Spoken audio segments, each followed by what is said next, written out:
Good evening.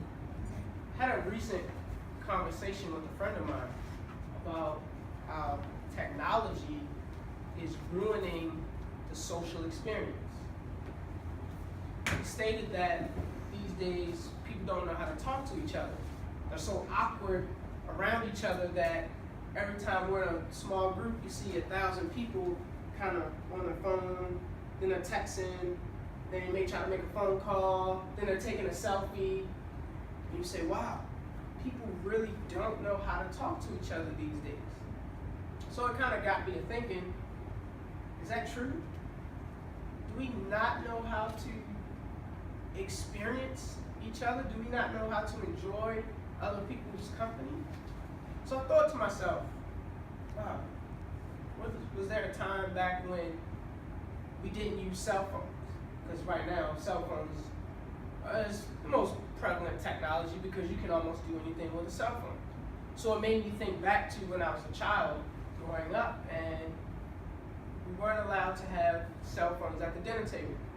My grandparents were very old-fashioned, so in turn, my mom were the same. Dinner time was family time. So we would sit around the table, talk to each other, talk about the day. My mom would tell me about one word.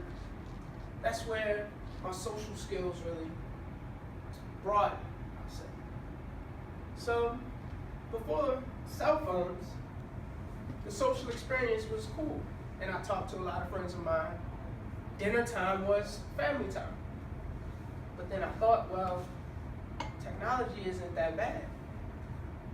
It's connecting us. Toastmasters, guests, I give you well connected. According to Donna Tan, in 2013, 1.6 billion people use Facebook on a monthly basis. YouTube has over 1 billion users as of 2015. And CNBC reported in September 2015, Instagram has 400 monthly active users. Now, these are 3 of the biggest forms of social media right now: Facebook, YouTube, and Instagram. So instead of thinking of technology as pushing people apart, I like to think that it's bringing us together. Even right now in this room, to prepare for this speech, I went on YouTube and looked up Toastmasters. And I got 10,000 videos from around the world about from all the way from the States to Australia to England to right here in Kuwait. I was able to learn various speeches and see different speaking styles. As of the third quarter in 2015, Twitter averaged 307 monthly active users. Twitter. Now I have instant access to the world. I can tell anybody anywhere what I'm thinking, no matter how big or no matter how small. Some people use Twitter to just tell us about their daily life. My boss pissed me off today, or I'm having a great day. Other people use it to give inspirational quotes. Have a great day. Be the best that you can be today. Again, technology is connecting us. In a 2013 study by the Pew Research Center, 1 in 10 Americans have used an online dating app. Wow. What does that tell us? That no longer are the days of speed dating and meeting people in casual places like the bar or church or even at work. Now, meeting people online is one of the most prevalent places to actually meet. You have people all over the world who would tell you they are in full-blown relationships with someone they've never spent any physical time with. But they can tell you everything about this person through eHarmony, through Match.com. They communicate through email. They text each other all day. There's instant chat through Gmail or AOL.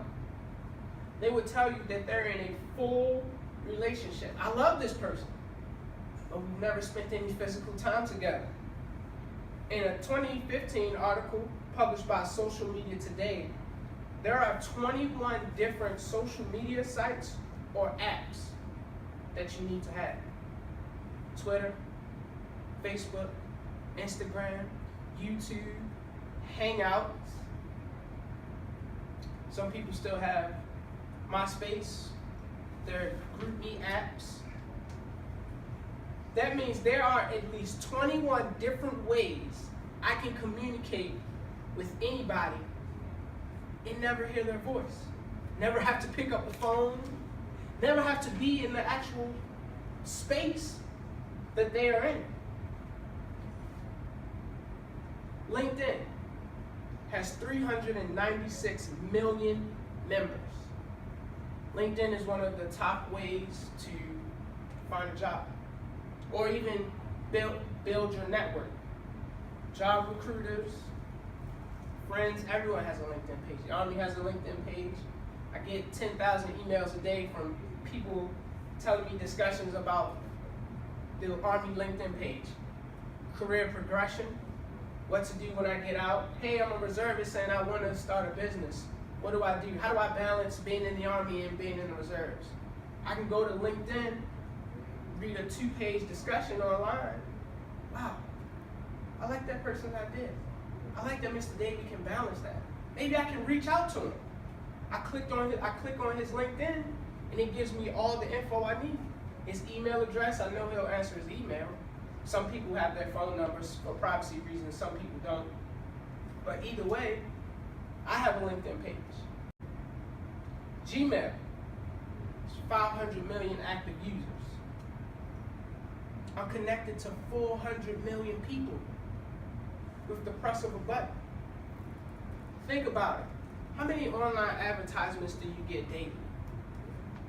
I remember growing up in college, and even when I was young, people would flyers. There's flyers everywhere. Flyers. It's always about flyers.